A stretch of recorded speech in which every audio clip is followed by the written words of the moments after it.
বাংলাদেশের চার দোকান কি হয়েছে জানেন? চার দোকানের দুই নাম, একটা হলো মিনি সংসদ ভবন, আর একটা হলো দারুল ইফতা। দারুল ইফতা বোঝেন তো, যে জায়গা ফতোয়া দেয় হুজুররা, এর নাম হলো দারুল ইফতা। যে জায়গা যে ঘরের থেকে ফতোয়া দেয় যে রুমিতে, ওর নাম হলো দারুল ইফতা। আর সংসদ তো বোঝেন। তা বাংলাদেশের চার দোকান হলো দুই দুই উপাধি পাইছে, একটা হলো দারুল ইফতা আর একটা হলো মিনি সংসদ ভবন। সংসদ ভবনে এমপিরা সংসদ অধিবেশনে যা আলোচনা করে তার চাইতে পাকা পাকা অধিবেশন হয় চার দোকানে। এর সাত কিছু বোঝে না। হাসিনি একেবারে বেঈমান, খালেদা জিয়া মূর্খ, তারেক জিয়া একেবারে আবাল, ই ডাক্তার ইনুস নুসু, এই দুনিয়ার তোরা কি এরক? আমি ভ্যান চালাই আর ওই মাছ বেসে আর ওই যে কুদাল কোপায়, তিন পণ্ডিত বইছে। আর দেশে সব বড়কে দিয়ে দিচ্ছে। চেয়ারম্যান একটা আবাল, মেম্বারের কোনো বুদ্ধি নাই, এমপি একটা দামড়া, ও দলা হুজুরি এই, ওই শফিক সাহেব এই, ও নাসির সাহেব এই। তুমি কি এরকম নামাজ পড়িস? পড়ি রে, তাই কি দিন নামাজ পড়ি? তুই দাঁড়িয়ে রাখিস দেখা রাখ ও বয়স হোক, সুদ ঘুষ খাইস, আছে একটু হালকা পাতলা। এই জায়গার ফজিলত আর আজকের এই জায়গার ইনকাম কি?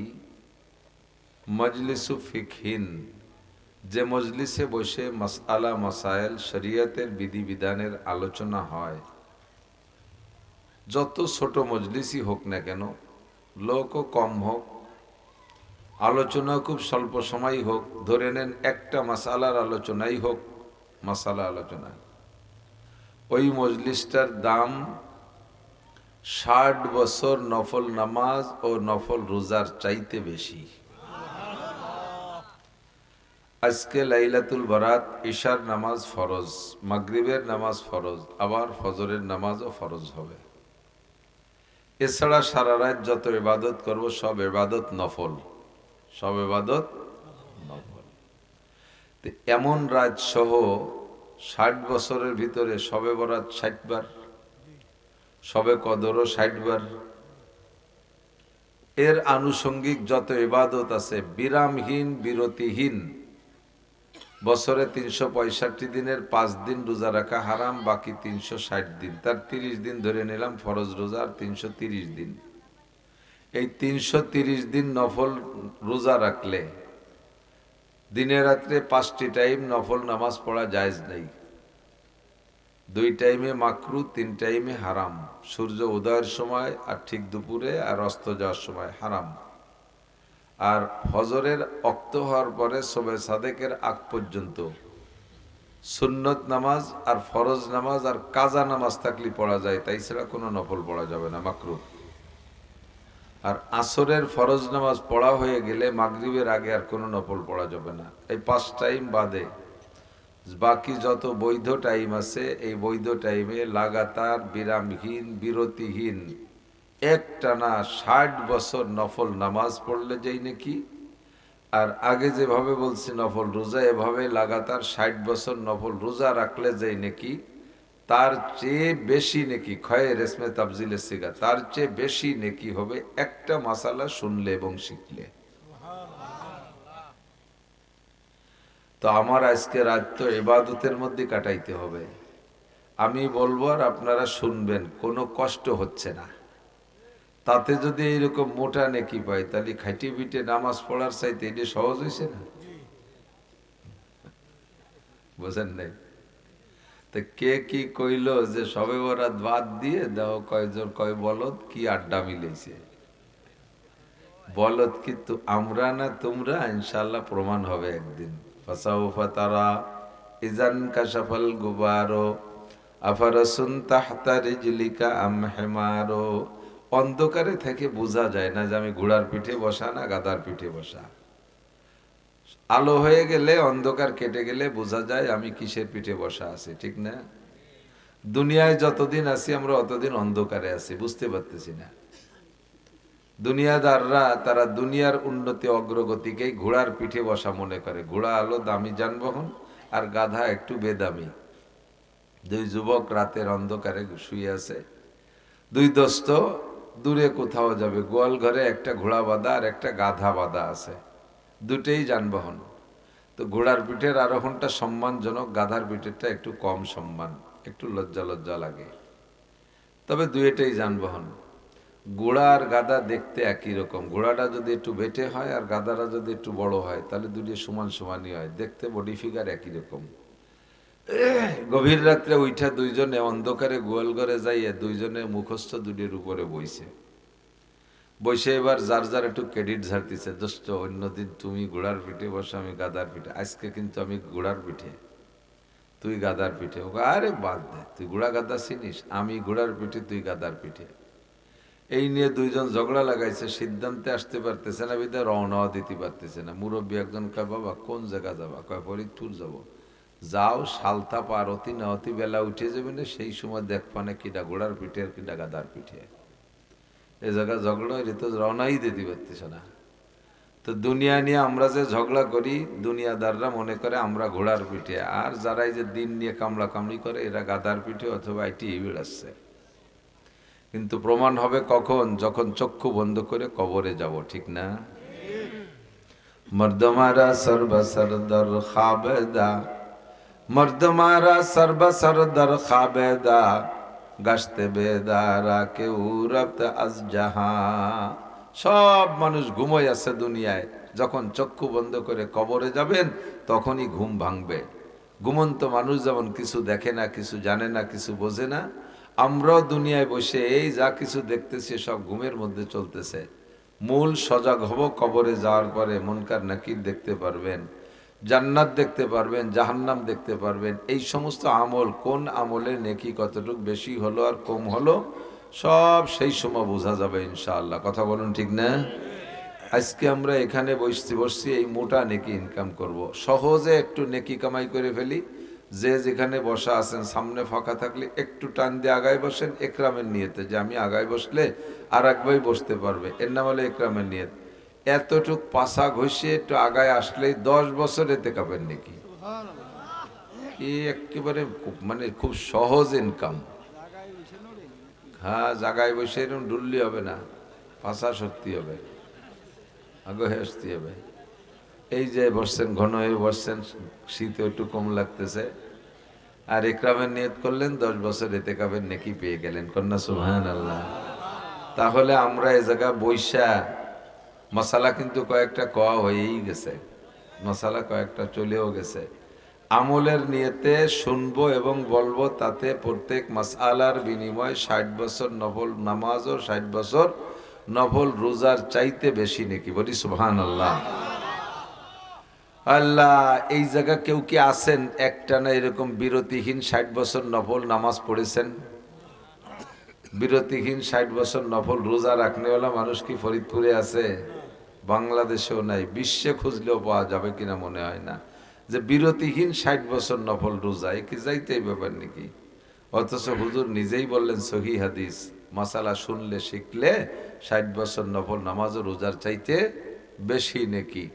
কাজেই আমরা আজকে রাতটা কাটাবো নেকি কামাই করার মাধ্যমে। বহুত জনকে আমি দেখে আসছি, রাস্তায় আসার সময় দেখে আসছি, আজকে রাতের ইবাদত জিলাপি ভাগ হওয়া পর্যন্ত শেষ।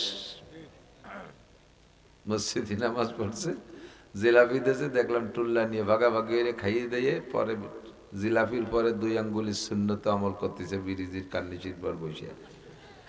এরপরে মোবাইল নিয়ে বসে গেম খেলতেছে, ইবাদত করতেছে। তো এই টাইমটা তারা ওই করতেছে, আর সেই টাইমটা আমরা এখানে মাসালা শুনতেছি। তাহলে শবে বরাতের ফজিল, শবে বরাতের মূল আমল আমরাই করতেছি। কতক্ষণ মূল আমল আমরাই করতেছি। অবশেষে আমরা সম্মিলিত একটা দোয়াও করবো আল্লাহর কাছে। আজকে রাতটা হলো দোয়া কবুলের রাত। কোন রাত? দোয়া কবুলের রাত। আল্লাহ পাক, আল্লাহ যে আল্লাহ, আসলে বরিশালের একজন গুড় খায় আর কয় বদ্দা আল্লাহ আল্লাহ, গুড় এত মিডিয়া কিভাবে বানালো? গুড় খায় আর কয় গুড় এত মিডিয়া, মানুষই বানাইতে পারতো না। আল্লাহ আল্লাহ, আল্লাহ ছাড়া এ কাম কেউ করতে পারে না। তো আল্লাহ এত বড় দয়াবান মেহেরবান, কি দায় ঠেকছে আল্লাহ? আমি দোজখে গেলে আল্লাহর কোনো ক্ষতি, ভেস্তে গেলে আল্লাহর কোনো লাভ। তো আমরা ভেস্তে আর দোজখে গেলে আল্লাহর কোনো লাভও নাই, লসও নেই। কিন্তু আল্লাহ পাক রব্বুল আলামিন আজকে তার রহমতকে আখেরি আসমানে পাঠায় দিছে মাগরিবের পর।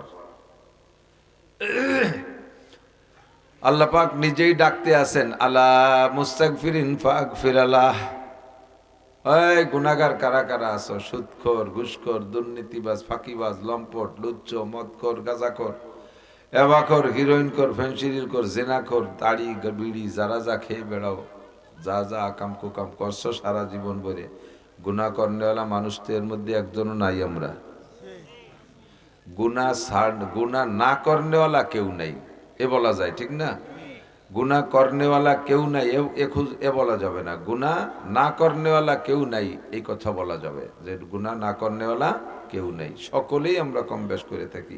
আমি বলি না, নবী বলেন কুল্লুকুম খাত্তাউন কুল্লু বানি আদমা খাত্তা, বনি আদম সকলেই গুনাহগার, সকলেই গুনাহগার।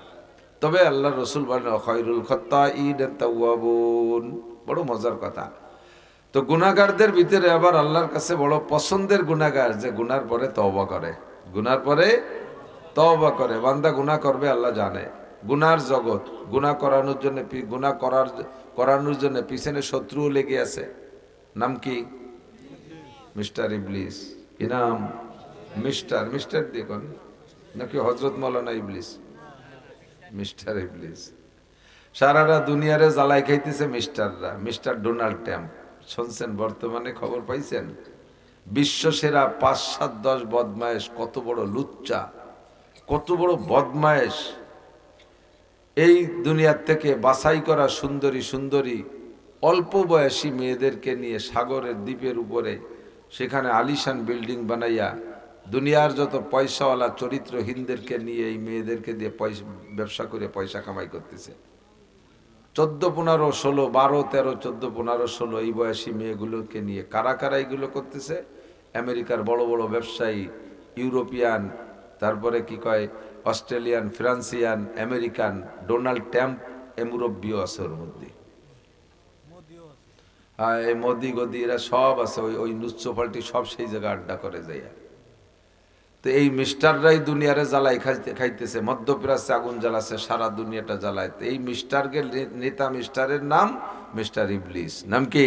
মিস্টার ইবলিস, ঠিক না? তো মিস্টার ইবলিস পিছনে লেগে আছে আমাকে আপনাকে দিয়ে গুনাহ করাবে, এটা আল্লাহ জানে। এই জন্য আল্লাহ পাক রব্বুল আলামিন এই রাত্রে সব গুনার নাম ধরে ধরে বলেন, সুদখোর কে আছো চলে আসো তওবা করো, ঘুষখোর কে আছো চলে আসো তওবা করো, জিনাখোর কে আছো চলে আসো, ও যুবক নেশা খেয়ে তুমি মাতালের মতো মাতাল হয়ে ঘুরতেছো চলে আসো, বেপর্দা মহিলা সারা বছর বেপর্দা করেছো চলে আসো, আলা মুস্তাগফিরিন কে আছো গুনাহগার চলে আসো, ফাগফির আলা আমি তোমারে মাফ করে দেব। দুনিয়ার কোনো প্রথা নাই যে আপনি কাহারও অন্যায় করছেন আর সে আপনারে ডাকে তুই আমার সাথে অন্যায় করছিস আমার কাছে মাপ চা আমি মাফ করে দেব, এভাবে ডাকে না। বরঞ্চ কেউ যদি বুঝাই শুনে নিয়ে মাপ চাওয়ায় তাহলে দায় থেকে মাফ করে। বাকি আল্লাহ পাকের এত ক্ষতি করতেছি, অসংখ্য নিয়ামত উপভোগ করি, আল্লাহর সূর্য, আল্লাহর চন্দ্র, আল্লাহর গ্রহ, আল্লাহর নক্ষত্র, আল্লাহর দেওয়া অক্সিজেন, আল্লাহর দেওয়া পানি, আসমান জমিন, হাজারো হাজার লাখো লাখ নিয়ামত ব্যবহার করি, কিন্তু আল্লাহকে আল্লাহ বলে স্বীকারও করে না বহুজন। আর আমরা যারা স্বীকার করি ফাঁকে ফাঁকে অসংখ্য গুনাহ করে বসি, নাফরমানি করে বসি বিভিন্নভাবে।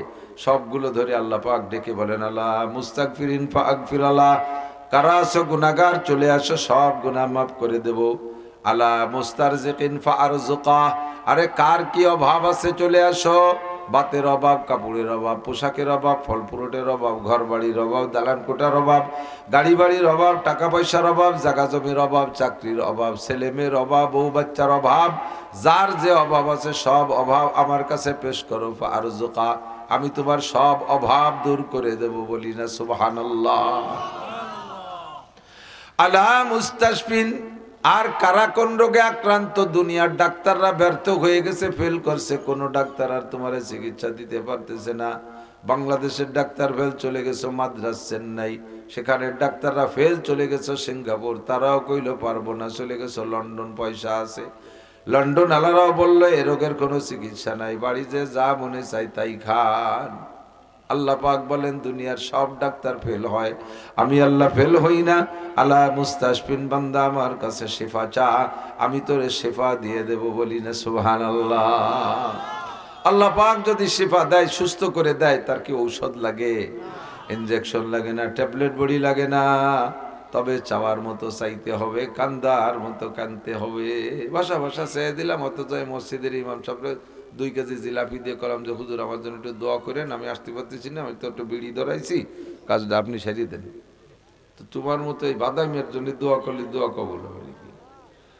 হুজুরে জিলাপি কিনে দিয়েছে কয় বাপ বেটার ভেস্তের জন্য, হুজুর জিলাপি খাইয়ে দেয়, ওকে ভেস্তে পাঠায় দেয়, ভেস্তে কি 200 জিলাপিতে বিক্রি হয়ে গেল নাকি?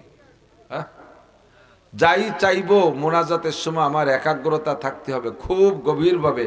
অনেকে মোনাজাত করে আর এইভাবে দড়ি পাতি তালে থায়, দেখলেন না?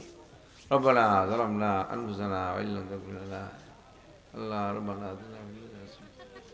এই সমস্ত মোনাজাতে আল্লাহ কিচ্ছু দেয়। এই রাস্তায় কথা কয় কারা? মোনাজাতের সময় আপনার একাগ্রতা হবে এমন ভাবে মোনাজাত, প্রত্যেকটা কথা বলবো আমি আল্লাহর কাছ থেকে ওইটা আদায় করে নিয়ে তারপরে দ্বিতীয় কথা বলবো। আল্লাহর এক বান্দা কয়, আল্লাহ আমি তোমার জিকির করতে আর একটা সিজদাও দিতে পারবো না, আমি আর একটা সিজদাও দিতে পারবো না। তুমি বলো যে আগের সিজদাগুলো কবুল করছো কিনা, আমার আগের সিজদা কবুল করছো বলো, নইলে আমি সিজদা দেবো না। এ কথাটা বলা যায় কার কাছে?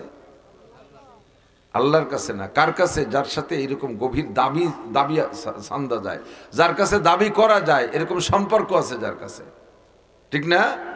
তোমার কাছে আমি আগে যা চাইছি সেটা দেবা নাকি সেটা বলো, তারপরে নতুন করে চাবো, আর একটা সেজদা দেবো যদি তুমি আগের সেজদা কবুল করো। এবার রোজা রাখবো যদি গতবারে রোজা কবুল করো, হজরের নামাজ পড়বো যদি ঈশা কবুল করো।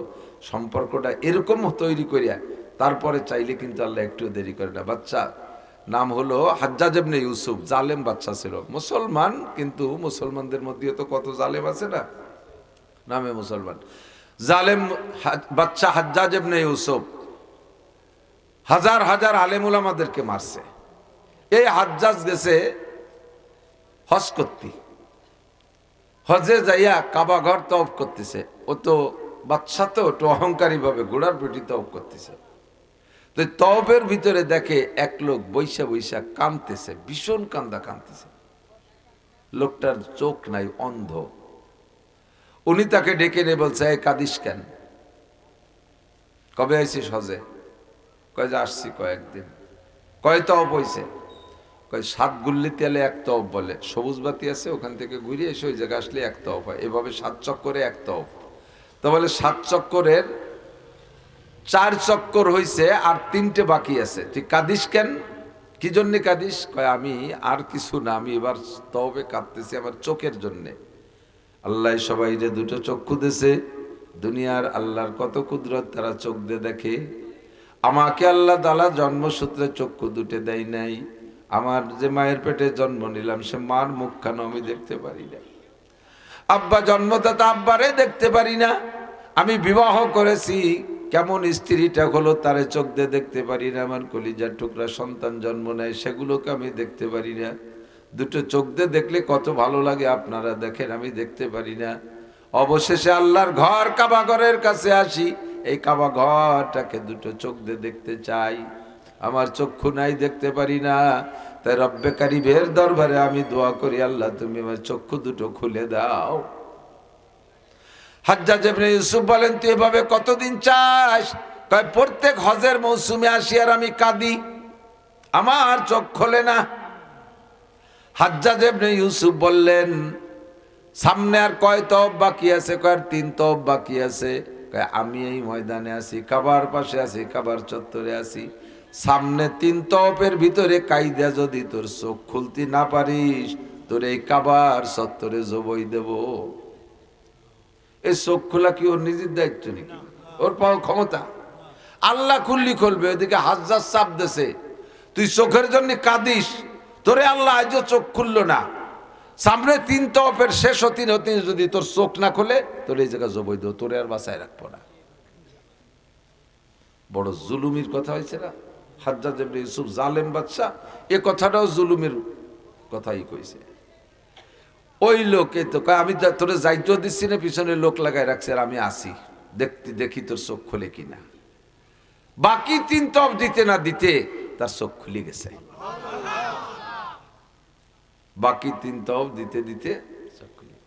এখন যারা ছিল সবাই প্রশ্ন করে, সেও বলে কতকাল ধরে কাবার চত্বরে এসে তওয়াফ করি আর কাঁদি, চোখ খুললো না, আজকে 3 তওয়াফে খুললো কেন? এতদিন যে কাঁদছো সে কাদার এক গতি ছিল, আর আজকে যে শেষ 3 তওবে যে কাঁদছো এটা হলো জীবন মরণ কাদা ছিল, যে যদি চোখ না খোলে তাহলে জীবন শেষ হয়ে যাবে। তাহলে এই কাদাটা তোমার কেমন কাদা হয়েছে? এই কাদা এরকম কাদা পিছনে দিন কাদো নাই। এই কান্নাটা হইছে একেবারে দিল থেকে, তোমার জীবনের তাগিদে কাঁদছো, এই জন্য এটা পিওর কান্না হইছে। আর এইরকম কান্না পাইলে আল্লাহ তাআলা চোখ খুলেই দেয়। কান্নাটা এরকম হলে চোখ খুলেই। আমি আপনি কাঁদি, এই তো হুজুররা মুনাজাত করতে, সাথে একটু ব্যাট কালাম বুট করলাম, একটু ওই গুনার বয়তে চোখ দিয়ে পানি বেরোচ্ছে না, জাহান্নামের বয়তে না, পরে মা বই মরে গেছিল, কবে মরা মার কথা মনে হইয়ে শেষে 2 ফুট বের হয়েছে, মরা বাপের কথা মনে করে 2 ফুটা বেরোইছে। এই কান্না তো সেই কান্না না। আল্লাহ বলেন, বান্দা যখন কাঁদে, চোখ থেকে যখন পানি পড়ে, 2 চোখের থেকে 2 কোণার থেকে যদি দিল থেকে কান্নার মাধ্যমে চোখ থেকে 2 কোণার থেকে 2 ফুটা পানি বেরোয় মাছির মাথার মতো, ওই পানি 2 ফুটা এত শক্তিশালী, 2 ফুটা পানির দ্বারা তার জাহান্নামের আগুনকে নিভিয়ে দেওয়া হয়। উদউ রাব্বাকুম তাদাররুআ ওয়া খুফিয়া, কাঁদো তোমার রবকে গোপনে নির্জনে কেঁদে কেঁদে, ডাকো তোমার রবকে গোপনে কেঁদে কেঁদে, কান্নার মাধ্যমে কাঁদো, কান্নার মাধ্যমে দোয়া চাও। রব্বুল আলামিন কান্না বিজড়িত দোয়াটা খুব পছন্দ করে। যদি তোমার কান্না না আসে, ফাইল্লাম তাবকু ফাতাবাকু, তবে হ্যাঁ, কান্না না আসলে তুমি কান্নার ভানও করতে পারো। ভান করতে করতে করতে করতে একদিন তোমার অরিজিনাল কান্না এসে যাবে। চাইবো যাহা কিছু এই রাত্রে, জোরে বলেন কার কাছে? নেতার কাছে যাব না, কোন পীরের কাছে যাব না, ধনবান কাহারো কাছে যাব না, শিল্পপতি কোটিপতির কাছে যাব না।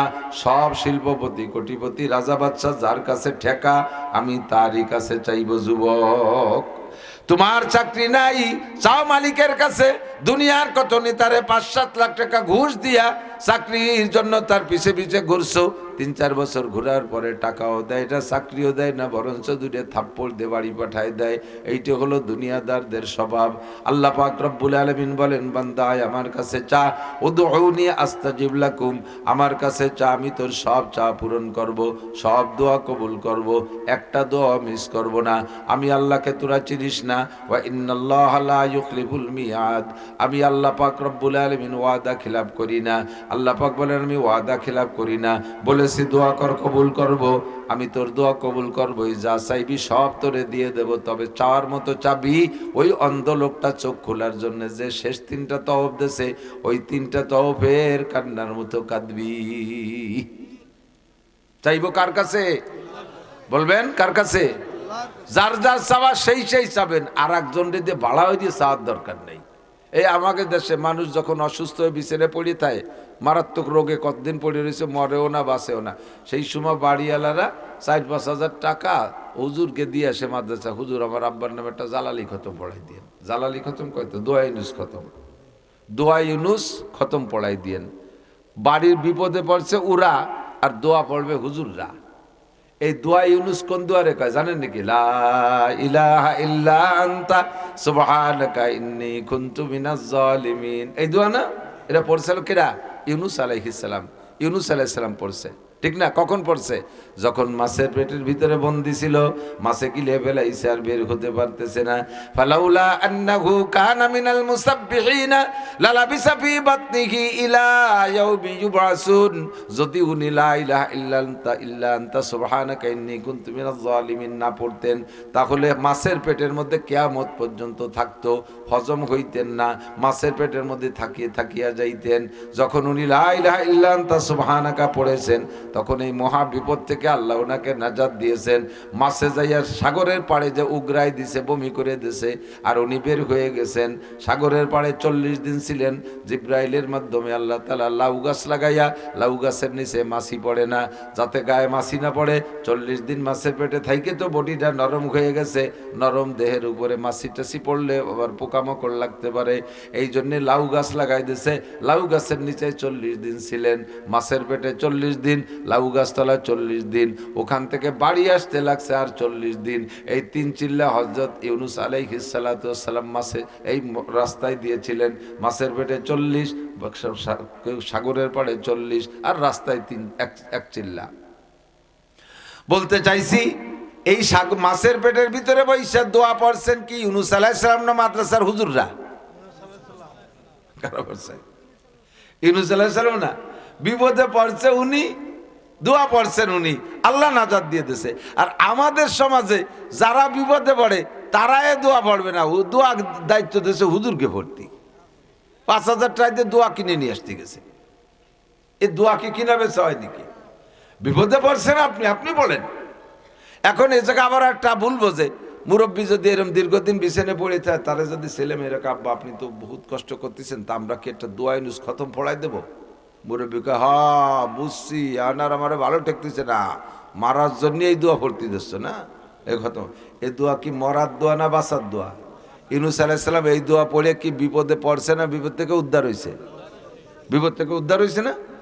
আর এই দোয়া ভর্তি করলি কয় আমার মারার জন্য চেষ্টা করতেছ, এটা মারার দোয়া না, এটা বাচ্চার দোয়া, বিপদ থেকে উদ্ধারের দোয়া। এক কথায় বিপদ থেকে উদ্ধারের দোয়া। যদি তার বেঁচে থাকার মধ্যে বিপদ হয় আর মরার মধ্যে যদি বিপদ উদ্ধার হয়, আল্লাহ নিয়ে যাবে। আর যদি তার বেঁচে থাকার মধ্যে বিপদ উদ্ধার হয়, তাহলে আল্লাহ তাআলা তাকে সুস্থ করে দেবে। এটা হলো সেই দোয়া। ঠিক আছে, দোয়া পড়বো যার যারটা সেই। আমরা হুজুরকে দায়িত্ব দিছি, হুজুর দোয়া করে দেন। হুজুর কি দোয়া করবে? আমাকে এই জায়গায় এটা 200 মানুষ আছেন, 200 মানুষের কার কি প্রয়োজন হুজুর জানে? 200 মানুষের 200 রকম প্রয়োজন না? হুজুর দাইয়ে পেয়ে কি করবে? নিজের কি কি প্রয়োজন আছে সেই কটা কয় মুনাজাতের মধ্যে, আর আমরা কয় আমিন আমিন আমিন, মানে হুজুর ইজ্জত চাহিদা সব আমরা আমিন কইয়ে কবুল করে দিছি, হুজুরই নেবে, আমরা খালি এতে বাড়ি যাব। আর যদি হুজুরের সাথে ঝামেলা থাকে, তাহলে যে কি মার দিয়ে দিতে পারে হুজুর আরবি দুয়ার প্রতি, তা তো জানেন না। কমিটির লোক হুজুরের পিছনে খেপছে, এই শবে বরাতের পরে বিদায় দেব। এবার হুজুর কমিটি নিয়ে দোয়া করতে বইছে শবে বরাতে, আরবিতে দোয়াতে আল্লাহুম্মা খুজ আদাই, সবাইকে আল্লাহুম্মা আমিন। আল্লাহুম্মা জালজিল আকদামাহুম, আল্লাহুম্মা শাত্তিত শামলাহুম, আল্লাহুম্মা মাজ্জিক জামআহুম, আল্লাহুম্মা দাম্মির দিয়ারহুম, আল্লাহুম্মা ফুল্লা হাদ্দাহুম, আল্লাহুম্মা খুজুম আজিজিম মুক্তাদির ওয়ালা তুসাল্লিত আলাইয়া মাল্লা ইয়ারহামুনা। সুন্দর সুন্দর আরবি দোয়া না? আর সবাই কইছে আমিন। যে কয়জন আমিন কইছে সব দোয়া সেই কয়জনের নামে বদদোয়া আছে হুজুর। কি কি কইছে জানেন? আল্লাহ যে কয়জন আমার পিছনে লাগছে সেই কয়টারে ধরো, সেই কয়টাই ওই জায়গা কয় আল্লাহুম্মা আমিন। ঠিক আছে আল্লাহ ধরো। আল্লাহুম্মা মাজ্জিক জামআহুম, আল্লাহ এদের ভিতরে বিক্ষিপ্ত বিচ্ছিন্নতা সৃষ্টি করে দাও। ওরা কয় আল্লাহুম্মা, জি আল্লাহ গেঞ্জাম লাগাই দাও। আল্লাহুম্মা সাব্বিত উজুহাহুম, আল্লাহ যে কটা আমারে কালকে চাকরি ছুটে দেবে সেই কটার মুখ কালা করে দাও। সাথে সাথে ঘুষোঘুষি লেগে মুখ কালা হয়ে গেছে। এই দোয়া হুজুরেতে করার কোনো দরকার নাই। দোয়া করব, আমার দোয়া আমি করব, আমার কি কি প্রয়োজন সব আমি জানি। উদউ রাব্বাকুম তাদাররুয়া খুফিয়া, খুফিয়া মানে গোপনে, খুফিয়া মানে গোপনে। মাইকি দোয়া করলে কি গোপনে না প্রকাশ্যে হয়? এটা প্রকাশ্য হয়ে যায়। আর আরবিতে দোয়ার আরেকটা আরবি হলো মুনাজাত। মুনাজাত মানে আরবি শব্দ না যায় ইউনাজি, মুনাজাত মানে কানে কানে কথা বলা। মজলিসের মধ্যে জোরে জোরে কথা বলতেছে, এর দুটি কথা একটু গোপনে বলতে হবে। ভাইজানের কানটা নিয়ে মুহির সাথে কান মিশাইয়া আস্তে আস্তে ফিস ফিস করে রেখা কানে কথা না? তাহলে আরবি মুনাজাত মানে হলো কানে কথা বলা। তার মানে নিজের একান্ত প্রয়োজনগুলো গোপনে গোপনে আল্লাহরে কও। আল্লাহরে জোরে না করলে শোনে না তা না। আল্লাহ পাক রব্বুল আলামিন নিজেই বলেন ওয়া ইদা সাআলাকা ইবাদি আন্নি ফা ইন্নী করিবি, হে নবী আপনার কাছে আমার বান্দারা জিজ্ঞেস করতে পারে আল্লাহ কত দূর থাকে, আল্লাহরে কত জোরে ডেকে শুনাইতে হবে। বড় মাইক দিয়ে ডাকটা দিলে আল্লাহ শুনবে না এরকম নাকি? চিল্লাই চিল্লাই জাপড় সারি স্লোগান দিয়ে দল ধরে না ডাকলে আল্লাহ শুনবে না এরকম নাকি? আপনি তাদেরকে বলে দেন ফা ইন্নী করিব, আমারে জোরে ডাকা লাগে না, আমি আল্লাহ তোমার নিকটে আছি। ও আল্লাহ তুমি কত নিকটে আছো? আল্লাহ কয় ওয়া নাহনু আকরাবু মিন হাবলিল ওয়ারিদ, তোমার দেহের ভিতরে সব অঙ্গগুলোই তোমার কাছে, তোমার নিকটে। তবে তোমার ঘাড়ের উপর থেকে যেই রগটা নিচের দিক গেছে, এই সে কি বলা হয় মেরুদণ্ডের ভিতর দিয়া, ওই রগটার নাম হলো শাহরাগ। মানুষের সবচাইতে নিকটের অঙ্গ হলো শাহরাগ। আল্লাহ পাক বলেন ওয়া নাহনু আকরাবু মিন হাবলিল ওয়ারিদ, আমারে জোরে ডাকা লাগবে না, দল ধরে চিল্লাই বলা লাগবে না, স্লোগান দিয়ে দোয়া করা লাগবে না, মাইকি মুনাজাত করা লাগবে না, আমি তোমার শাহরাগের চাইতে নিকটে। উদউ রাব্বাকুম তাদাররুয়া ওয়া খুফিয়া, গোপনে গোপনে নির্জনে ডাকো। মসজিদের কোণায় বসে ফিসফিস করে একা একা বলবেন, রুমে যাইয়া বয়ানের শেষে রুমের মধ্যে বসে একা একা ফিসফিস করে বলবেন রব্বুল আলামিন লেখাপড়া এখন শেষ, কর্মজীবন খুঁজে পাচ্ছি না, আব্বা মার উপরে বোঝা হয়ে হয়ে গেছি, বিবাহ শাদীও করা দরকার, চাকরি বাকরিও নাই, আয়ের উৎস নাই। রব্বুল আলামিন এইভাবে বেকার বানায় ফেলে রেখো না। আমার মতো যুবক এখন কর্ম করব, আব্বা আমারে কামাই করে খাওয়াবো, তুমি একটা ইনকামের সোর্স খুলে দাও হালাল ভাবে। রব্বুল আলামিন আমার এখন বার্ধক্যে এসে গেছি, সব ছেলে মেয়ে বিয়ে দিয়ে ফেলাইছি, ছোট মেয়েটার বয়স বেড়ে যাচ্ছে। আল্লাহ কোথাও থেকে কোনো কাজ আসতেছে না, মেহেরবানি করে তুমি তাড়াতাড়ি মেয়েটার বিবাহের ব্যবস্থা করে দাও। এই আল্লাহ কালামুল্লাহ চাচার ছোট মেয়েটার নাম কাজলি, তার বয়স 39 বছর, বিয়ে শাদী হচ্ছে না। সে একটু টেরা টেরা আছে, উত্তর দিক তাকায়, দক্ষিণ দিক দেখে, একটু ঠ্যাং খান টেনি টেনি ওঠে, এর কোনো বিয়ে শাদী হচ্ছে না, ভালো একটা ছেলের জোগাড় করে দাও। এই কি মাই কি কোয়া যায়? তাহলে সেই চাচারে আর ওই কাজলিরে দিন ভরে সবাই খেপাই নিয়ে বেড়াবে না? এটা মেয়ের বাপ আল্লাহর কাছে বলবে, মেয়ে নিজে বলবে, দোয়া করবেন কি কইয়া? রব্বানা হাবলানা। এই যাদের বিবাহ শাদী হচ্ছে না, দেরি হয়ে যাচ্ছে, রেগুলার এখন থেকে 5 ওয়াক্ত নামাজের পরে যার যার দোয়ার মধ্যে শরীক করে নেবেন। আজকে রাত্রে বেশি বেশি করে দোয়া করবেন, এই মুনাজাতটা পড়বেন। রব্বানা হাবলানা মিন আজওয়াজিনা ওয়া যুররিয়াতিনা কুররাতা আয়ুন ওয়াজআলনা লিল মুত্তাকিনা ইমামা। আপনাদের যাদের ছেলে মেয়ের বিবাহ হচ্ছে না, কন্যা বা ছেলে খুঁজে পাচ্ছেন না, ভালো মিল হচ্ছে না, বিয়ে হচ্ছে না, বা মেয়েরা যারা বিয়ে হতে দেরি হয়ে যাচ্ছে, এই দোয়াটা তারা বেশি বেশি পড়বেন। আব্বারা এই দোয়া বেশি পড়বেন, সন্তান নেককার হবে। মা এই দোয়া বেশি পড়বেন, সন্তান নেককার হবে। স্বামী স্ত্রী উভয় পড়বেন, দুইজনের মধ্যে সুসম্পর্ক, মিল মোহাব্বত পয়দা হবে। আল্লাহ পাক বলেন রব্বানা হাবলানা, তুমি বলো রব্বানা হাবলানা মিন আজওয়াজিনা ওয়া যুররিয়াতিনা কুররাতা আয়ুনি ওয়াজআলনা লিল মুত্তাকিনা ইমামা। রব্বুল আলামিন, আল্লাহ পাক রব্বুল আলামিন আপনার এই দোয়া কবুল করবে, সব এই জাতীয় সমস্যার সমাধান হয়ে যাবে। আল্লাহুম্মা রযুকনা রিজকান ওয়াসিআন হালালান তাইয়্যিবা। আল্লাহ প্রশস্ত হালাল রিজিকের ব্যবস্থা করে দাও। আল্লাহুম্মা রযুকনি হায়াতান তাইয়্যিবা হায়াতান তাবিলা বিসসিহাতি ওয়াল ইফাতি ওয়াল আফিয়াতি ওয়াল মাগফিরাতি ওয়াল গিনা।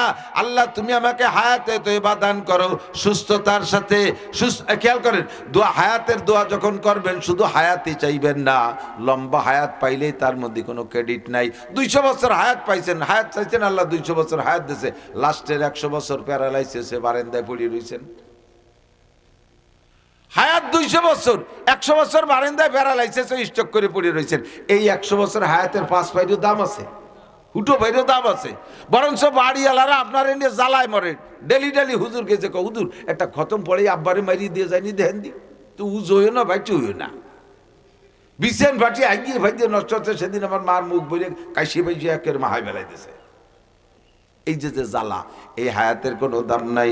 সুস্থতার সাথে, ইজ্জতের সাথে, প্রশস্ত হালাল রিজিকের সাথে, সম্মানের সাথে লম্বা হায়াতে তয়্যিবা দান করো।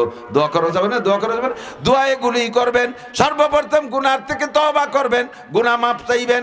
আর গুনার থেকে তওবা, গুনার থেকে যতক্ষণ পর্যন্ত খালেস অন্তরে তওবা না করবেন, শুধু দোয়া গুনাহ, শুধু তো আস্তাগফিরুল্লাহ পড়লেই কাজ হবে না। অন্তর থেকে গুনাহকে গুনাহ বোঝেন, গুনাহকে গুনাহ বোঝেন। গুনাহকে যদি গুনাহ মনে করেন তাহলে তওবা করা সম্ভব। আর যদি গুনাহ আপনার অভ্যাসে খেয়াল করে না, গুনাহ যদি আপনার অভ্যাসে পরিণত হয়ে যায়, গুনাহ যদি আপনার অভ্যাসে পরিণত হয়ে যায়, তখন গুনারে গুনাহ মনে হয় না, তখন আপনি সেই গুনাহ থেকে তওবা করতে পারবেন না।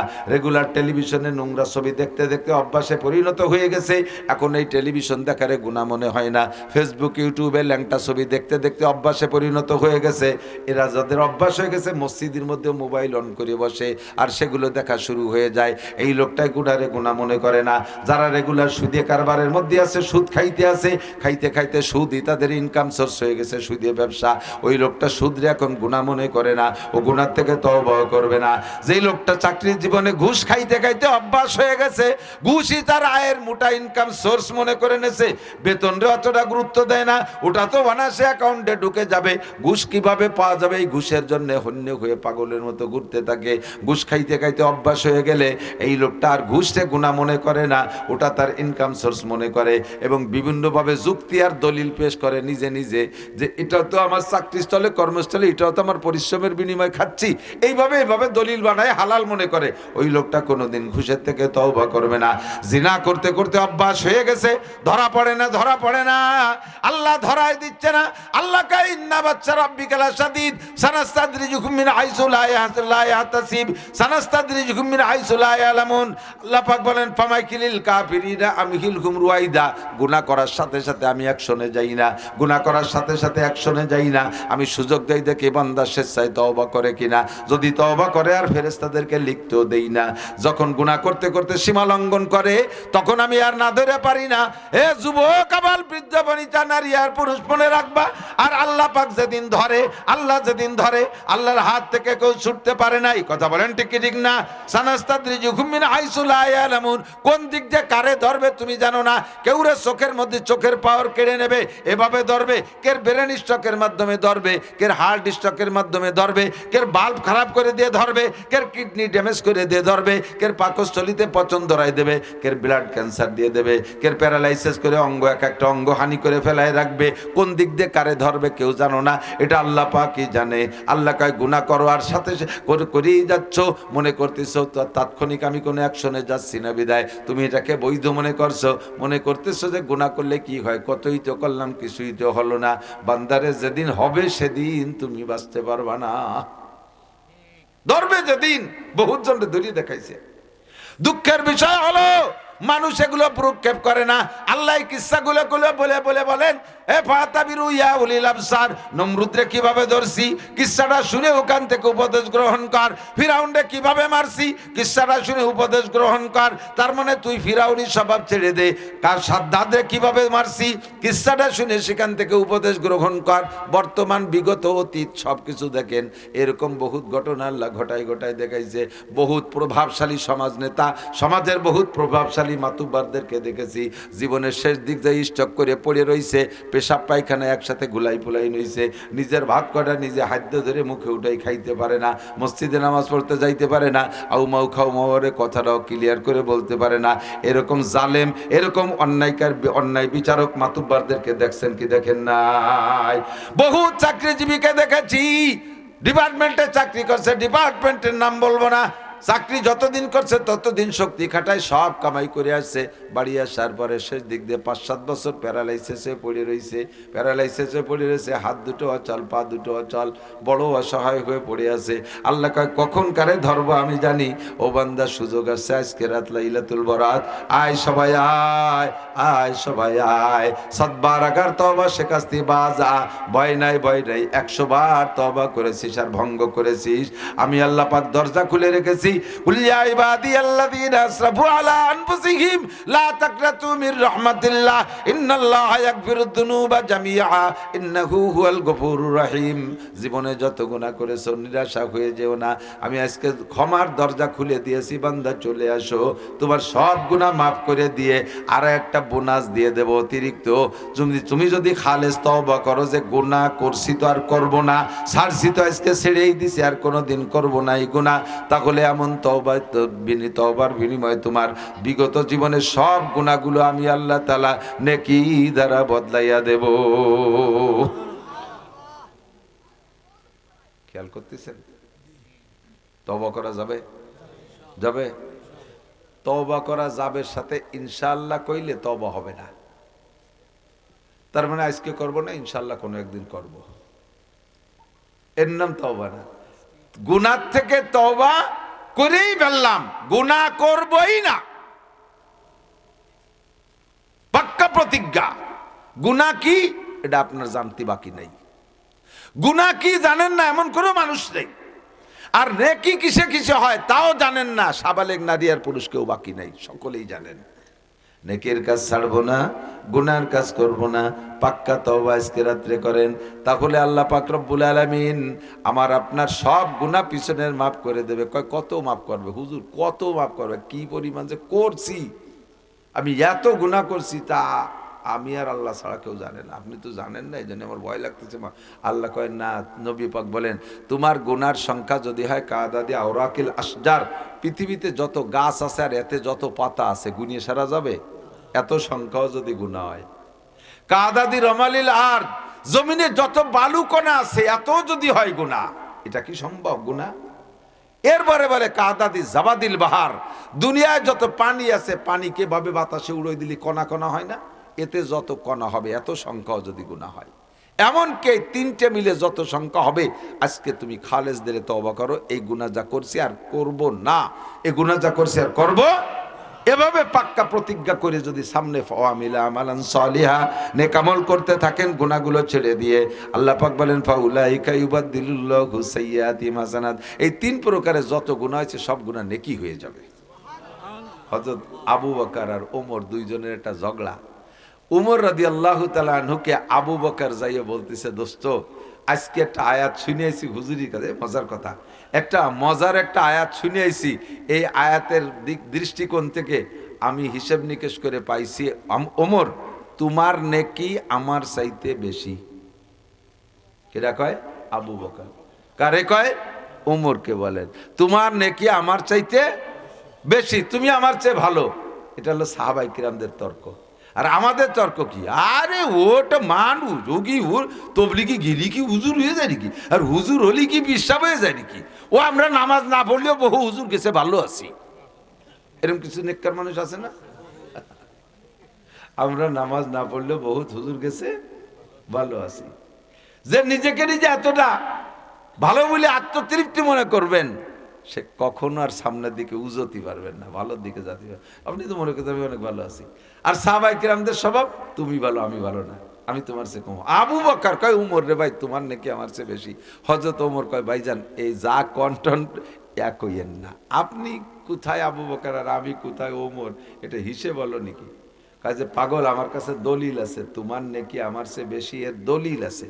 কি দলিল? আজকে হুজুরির থেকে আয়াত শুনেছি, মনে নগদ নাজিল হয়েছে, যে ব্যক্তি গুনার থেকে তওবা করে আর সামনে নেক আমলের প্রস্তুতি নেয় আর নেক আমল করে, আল্লাহ তাআলা তার গুনাহ মাফ করে দিয়ে সমস্ত গুনাহ সংখ্যা পরিমাণ নেক আমল দিয়ে ভরপুর করে দেয়। তো তুমি এক সময় কাফের ছিলে, আমি এক সময় কাফের ছিলাম, তা আমি কাফের থাকা অবস্থায়, আমিও কাফের ছিলাম তুমিও কাফের ছিলে, তা আমি কাফের থাকা অবস্থায় অত আকাম করি নেই তুমি যত আকাম করছো। তুমি নবীকে মারতেও গেছো, নবীর কল্লা আনতে গেছো, আর আমি এই আকাম করে দিই। তবে কাফের ছিলাম, মূর্তি টুর্তি পূজা টুজা করছি, তা কাফের থাকাকালে আমি যে পরিমাণ আকাম করছি তার চেয়ে তুমি অনেক গুণ বেশি করছো। আর তওবা করার সাথে সাথে তোমার চেয়ে বেশি গুনাহগুলো 100টা বেশি নেকি হয়ে গেছে, সেই দিক দিয়ে তুমি কতখানি এক হয়েছো।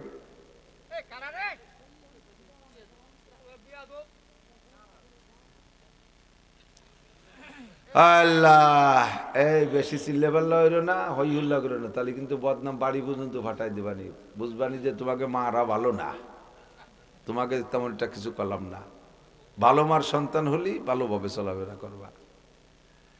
তো হযরত ওমর হাসিয়ে দিয়েছে, কয় ভাইজান আল্লাহ যেহেতু কোরআনে কইছে, ওর সাথে তো আর আমার ঝগড়া নাই, যে গুনাহ সব নেকি দ্বারা পাল্টায় দেয়, এটা আল্লাহর ওয়াদা, সেই হিসেবে পাল্টে যেতে পারে। যাজ্ঞ আমি অনেক ঝগড়া করতে যাচ্ছি না, আমার কাছে দলিল পর্চা নাই, আপনি তো দলিল দিয়েই বললেন, তা আমার তো এই গুনাহ পাল্টে পুল্টে যা নেকি হয়েছে মেলা হয়েছে আপনি দেখতেছেন, আর যত পরবর্তীতে যত নেকামল করে যা ইনকাম করছি সব মিলিয়ে যা হয়েছে সব আপনারে দিয়ে দেব, আপনার এক রাত্রির নেকি আমারে দেবেন, পাল্টাবেন নেকি কন? আপনি তো দলিল দিয়েছেন, সত্যি ঠিকই আছে, আমার গুনাহ সব পাল্টে নেকি হয়েছে, এরপরে নামাজ কালাম তার কম পড়ি না, আলহামদুলিল্লাহ যা পড়ছি সব আপনারে দিয়ে দেবো, এক রাত্রির নেকি দেবেন, আপনি আমার নেকি বেশি দেখতেছেন। হযরত আবু বকর কয় রাত কোনটা কও? রাতটা হলো যে রাত্রে আপনি বিশ্বনবী মুহাম্মদ রাসূলুল্লাহ সাল্লাল্লাহু আলাইহি ওয়াসাল্লামকে নিয়ে কাফেরদের বেষ্টনী ভেদ করে মক্কা থেকে মদিনার দিকে হিজরত করে গারে সওর পর্যন্ত গিয়েছিলেন, ওই রাতটা বড় ইম্পর্টেন্ট রাত। রাতের বাকি অংশ এক রাত, পরপর 3টে রাত ওখানে ছিলেন। ওই 3 রাতের যে কোনো এক রাত, হয় যে রাত বেরোলেন সে রাত, অথবা যে রাত্রে আপনাকে সাপে দংশন করেছিল, আপনি নবী পাককে, নবীর মাথা আপনার রানের পর ছিল, আপনি গুহার ভিতরে ছিদ্রই পা দিয়ে আটকায় রাখছিলেন, আর সেই ছিদ্র দিয়ে আপনার পায়ে সাপে দংশন করলো, আপনি পা নাড়াচাড়া দিয়েছিলেন না, সবুজ হয়ে গেলেন, চোখের পানি পড়ছে হুজুরের চেহারায়, হুজুর উঠে সজাগ হয়েছে, মনে হচ্ছে আমার আবু বকর রে কেউ তীর মারছে, চোখের পানি আর রক্ত তো গরম, পড়ার সাথে সাথে হুজুর সজাগ হয়ে যে না তীর তরবারি কেউ মারে নাই, কিন্তু চোখ দিয়ে পানি ফামা বা লুকাইয়া আবু বকর, কথা কয় না। হুজুর যখন উঠছে, আবু বকর অনাসে হেলে পড়ে গেছে, পড়ার সাথে সাথে পাও সরে গেছে, আর গর্তের মধ্যে দিয়ে সাপ আসছে, হুজুর দেখে যে পায়ের তলায় সাপের কামড়ের দাগ, হুজুর বুঝিয়ে ফেলাইছে। তা আবু বকর তো এখন কথা বলতে পারতেছে না, তখন জিহ্বা থেকে একটু লালা সেই জায়গা লাগাই দিছে হুজুর, আর আবু বকর সুস্থ হয়ে গেছে। হুজুর বলে, আবু বকর তুমি সাপে কামড়াইলো তাও আমারে ডাকলে না? আবু বকর বললেন, হুজুর আমি যদি মারাও যাই আমার মতো লক্ষ আবু বকরের জীবনের চাইতে আপনার কিছুক্ষণের ঘুমের দাম বেশি, এই জন্য আমি ডাকি নাই। সাপটা এসে মোড়া দিয়ে সাপের পেঁচাই যেভাবে বসে আর কি, সাপ এসে চুপ করে সামনে বসে রয়েছে। হুজুর কয়, সাপ তুই আমার আবু বকর রে কামড়াইলি? আবু বকর নবীর খেদমতে ছিল, তুই জানিস না? সর্প এসে কেন্দে বলে নবীবার, সর্প আমি ঈসা নবীর জামানার শুনেছিলাম, একদিন তাহার মুখেতে মোহাম্মদ নবী আসবে রে শেষ কালেতে। হুজুর আমার বয়স প্রায় 600 বছর, আমি ছোটবেলায় এখানেই ছিলাম, এখান দিয়ে ঈসা নবী তার হাওয়ারীদেরকে নিয়ে যাইতেছিলেন। এই পাহাড়ের পাদদেশে দাঁড়াইয়া ঈসা নবী বলেছিলেন, আমার পরে মিন বাদ ইসমুহু আহমদ, আমার পরে যিনি নবী আসবেন তিনি বিশ্ব নবী মুহাম্মদ রাসূলুল্লাহ। তার কওমের নির্যাতন সহ্য করতে না পেরে আল্লাহর হুকুমে হিজরত করে এই পদ্মে মদিনায় যাবে, এই পাহাড়ের গুহার মধ্যে থাকবে। এইটা ঈসা নবী তার সাথীদেরকে বলেছিলেন। আমি পাহাড়ের পাথরের কোনায় বৈশা চুপি চাপে কথাটা শুনেছিলাম, আর সেই থেকে আমি চিন্তা করলাম তাহলে ওই নবীর সাথে আমার সাক্ষাৎ হবে কিভাবে। যখন বলেছিলেন এই গুহার মধ্যে থাকবে, আমি গুহার মধ্যে ঢুকলাম, ঢুকে চিন্তা করি যে আমি যদি এখানে এমনি থাকি, মানুষ তো সাপ দেখলে সাপরে সবাই শত্রু মনে করে, সাপ না মাইরা ওই গুহার মধ্যে কেউ বসবাস করবে না, কাজেই ওপেন জায়গা না থাইকা আমি ছিদ্র করা শুরু করলাম। এই 600 বছর 500 বছর পর্যন্ত, 570 বছর আপনি আসার আগ পর্যন্ত প্রায় 600 বছর হয়ে গেছে আমি এই গুহার মধ্যে থাকি। 100টা ছিদ্র বানাইছি, একটা ছিদ্র বানাই বহুত চেষ্টা করে, পাথর ছিদ্র করা তো কঠিন, একটা ছিদ্র বানাই, মনে করি একটা ছিদ্র তো বন্ধ করে ফেললে তারপরে বেরোবো কোন জায়গা দিয়া, আর একটা ছিদ্র করি। এইভাবে আমি 100 ছিদ্র বানাইছি যে কোনো না কোনো ছিদ্রর মুখ খোলা থাকবে।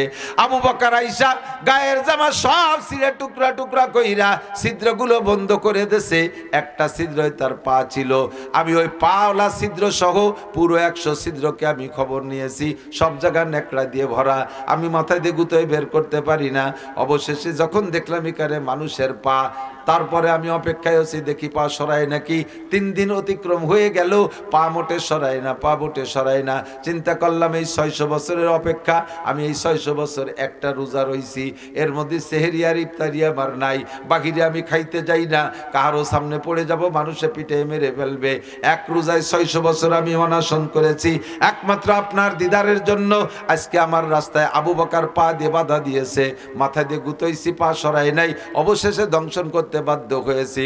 কুসুর আমায় মাফ করে দিন নবীবার, আখেরাতে নাকি দরে পরোয়ার। আমি যে অন্যায় করেছি মাফ করে দেন, পরকালে যেন আল্লাহ পাক আমাকে এর জন্য জাহান্নামে না দেয়। সাপে সারেন্ডার করেছে, সাপরে হুজুর ক্ষমা করে দিলেন। আবু বকরের চিকিৎসাও হয়ে গেল থুতুর দ্বারা। হযরত ওমর বলেন যে রাত্রে বেষ্টনী ভেদ করে আসছিলেন ওই রাত, অথবা যে রাত্রে সাপে দংশন করেছে নবীকে আপনি ঘুমাইতে দিয়েছিলেন, সজাগ করেন নাই, ওই রাত যে কোনো একটা রাত্রের ইবাদত আমারে দেবেন, নেকি দেবেন, আর আমার আগে পরে সব নেকি, গুনাহ পরিবর্তন হওয়ার পরে যে নেকি হয়েছে সব আপনারে দেব, পাল্টাবেন নেকি কন। হযরত আবু বকর কয়, সুযোগ তো ভালো, তবে আমি হুজুরের কাছে শুনিয়ে নেই ওই রাত্রি আমার কড্ডুর নেকি হয়েছে, তো ওঠা বাক্কা পাল্টা পাল্টি যদি ঠকে যাই, যাইয়া হুজুরের কাছে বলতেছে, হুজুর গনিমত সুযোগ একটা পাইছি, ওমরের সারা জীবনের নেকি ওই গুনাহ পাল্টায় যে নেকি হয়েছে তাও পরে ইবাদত করে যা হয়েছে তাও আমারে দেবে, আমার এক রাত্রির নেকি চাই, পাল্টাবো নাকি হুজুর? হুজুর বলে, রাত কোনটা সেটা বলবেন না, সবে কদর না সবে বরাত? কয় না, ওই হিজরতের 3 রাতির যে কোনো রাত। হুজুর বলেন সেটা আপনার ব্যাপার, দুইজনই আমার শ্বশুর, একজনটা ঠকাবে একজনটা জিতে কুবুর দিতে, আর আমি দিতে পারি না। আমি এমনি বলে দিচ্ছি আপনার ওই রাত্রে কতগুলো নেকি হয়েছে, তারপরে পাল্টাপাল্টির সিদ্ধান্ত আপনার কাছে। কয় জি হুজুর বলেন। কয় যে আপনার ওই এক রাত্রে যে নেকি হয়েছে, শুধু ওমর না, ওমরের থেকে নিয়ে কিয়ামত পর্যন্ত যত মোমেন মুসলমান দুনিয়া আসবে সবাই মিলে যে নেকি কামাই করবে, সব নেকিরে এক পাল্লায় রাখবেন, আর আপনার ওই এক রাত্রির নেকি আর এক পাল্লায় রাখবেন, তারপরে ওই পাল্লা ভারী হয়ে যাবে।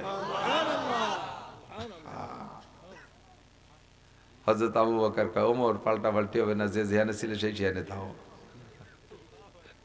এই লস তো আর কেউ করবে না। আল্লাহু আকবার। ফাউলাইকা ইউবাদদিলুল্লাহু সাইয়্যাতিহিম হাসানাত ওয়া কানাল্লাহু গফুরার রহিমা। আল্লাহ পাক সব গুনাহ পাল্টায় নেকি বানায় দেবে, শর্ত হলো তওবাটা কবুল করাইতে হবে। এখনই আজকের তওবা কবুল হয়েছে, এর প্রমাণ কি? তওবা কবুল হওয়ার প্রমাণ হলো বাকি জীবনে যে গুনাহ থেকে তওবা করছেন, মরণকাল পর্যন্ত যদি ওই গুনাহ না করেন তাহলে বুঝবেন যে তওবা কবুল হয়েছে। আবারও যদি করে ফেলেন তাহলে বুঝবেন যে কবুল হয়নি, সাইজ মতো তওবা হয়নি। ওই শেষ 3 তওবের মতো তওবা হতে হবে, শেষ 3 তওবের মতো অন্ধর ওই রকম কান্নাকাটি হতে হবে। আজকে রাত্রে দোয়া কবুল হবে না 5 ব্যক্তির। ইব্রাহিম ইবনে আদহাম রহমাতুল্লাহ আলাইহি, খেয়াল করেন, ইব্রাহিম বলখি বলা হইতো, বলকের বাচ্চা। রাশিয়ার ভিতরে একটা প্রদেশ, তার নাম বলক। এই বলকের বাচ্চা ছিলেন ইব্রাহিম বলখি। রাজা ছিলেন, বাচ্চা ছিলেন, বড় দবদবা শাহানশাহ, খুব দামি বাচ্চা ছিলেন, আরামাই চলা বাচ্চা ছিলেন। তো একদিন বাচ্চা, উনি মানে ঘুমোয় তো বিছানে ঘুমায়, উনার বিছনা তৈরি করে দেয় যে বান্দি, প্রত্যেক দিনের বিছনা সুন্দর করে তৈরি করে দিয়ে বান্দি খুব তাকায় দেখে, যা আরে চমৎকার বিছনা, আমরা আজকে গোলাম বান্দি বিদায়, এই বিছনা আমাদের পিঠে নেই। আখিরাতে যদি জান্নাতে যাইতে পারি তাহলে যদি পাই, দুনিয়ার আমাদের পিঠে এই বিছনা হবে না, এই বিছনায় পিঠ দেওয়া হবে না, আমরা ওই নিচে ফ্লোরে থাকি। তাই বাচ্চার জন্য সুন্দর বিছনা বানাই। তো একদিন কি মনে করে যে এই বিছনা, এত সুন্দর বিছনা দিয়ে একটু শুয়ে দিই কিরমটা, বিছান বানানোর পরে ও যাইয়া বিছানের মাঝখানে শুয়ে পড়ছে, আর স্প্রিং এর গতি বসে গেছে, চতুর্দিক দিয়ে ফুল টুল দিয়েছিল, নাক মুখের উপরে এসে পড়ছে, গেরানে অন্যাসে অল্পক্ষণের মধ্যে ঘুম এসে গেছে। বাচ্চা টাইম মতো আইসে দেখে যে বাচ্চার বিছানের পর বান্দি শোয়া, মিজাজ হাজার হয়ে গেছে, টেম্পার। চাবুক ছিল, ধরেই চাবুক দিয়ে বান্দিরে সপা সপ 5-7 বাড়ি। আধা ঘুমের ভিতরে যখন বাড়ি গায়ে লাগছে, লাফ দিয়ে উঠে ব্যথাতে চিল্লে কান্না শুরু করছে। এরপরও পিটেছে, আবার ওই পিটেনের মধ্যে বান্দি হাসিয়ে দিছে। খেয়াল করেন, প্রথম পিটেনে কেঁদে দিছে, আবার পিটাইতেছে, সে পিটেনের মধ্যে হাসিয়ে দিছে, এরপরে আবার পিটেন দিছে, আবার কান্দি দিছে। এই 3 প্রকারের পিটেন আর হাসা কান্নার পরে বাদশা ওরে নিয়ে বসছে, এই পিটেন তো পিটেনি দিলাম, একই কায়দায় বাড়ি দুড়ি মারতি, তাহলে তা প্রথম কানলি, পরে হাসলি, পরে আবার কানলি, ঘটনা কি? তো বান্দি বলতেছে, মালিক প্রথম পিটেনে তো কানছি, অতর্কিত বাড়ি দিয়েছেন, পিটেনে চাবুকির বাড়িতে তো ব্যথা করাটাই স্বাভাবিক, ওই ব্যথায় কানছি, পরেও তো পিটেলাম, আবার হাসলি। পরে পিটেনের মধ্যে হাসা শিখেছে যে আমি এই বিছানে মাত্র আধা ঘন্টা শুইছি, তাতে যদি 10টা পিটেন খাই, আর আপনি এই বিছানে 40 বছর শুচ্ছেন, তাহলে আপনি কি পরিমাণ পিটেন খাবেন আল্লাহর কাছে?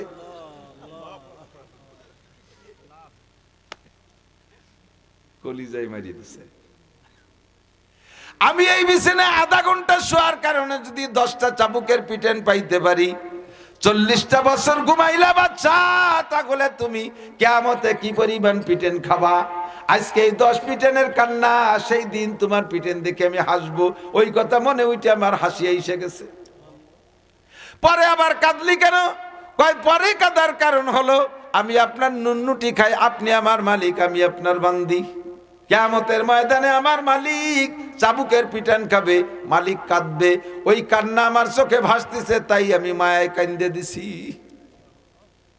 ছোট্ট একটা কোপ লাগাই দিছে কলিজায়, যা বিছানায় যাসো बच्चा इसके बिछानार काছে যায় একবার लेकिन कबूल नहीं होता है, अक्सर तो कबूल नहीं होता है, বেশি বেশি দোয়াই তো কবুল হয় না, কোচিত দুই একটা হয়, তা মনে করি আমাদের দোয়া না, ওটা আল্লাহর পক্ষ থেকে ওভাবেই বরাদ্দ ছিল, তাই হয়। আমাদের দোয়া তো বেশিরভাগই কবুল হয় না, কারণ কি?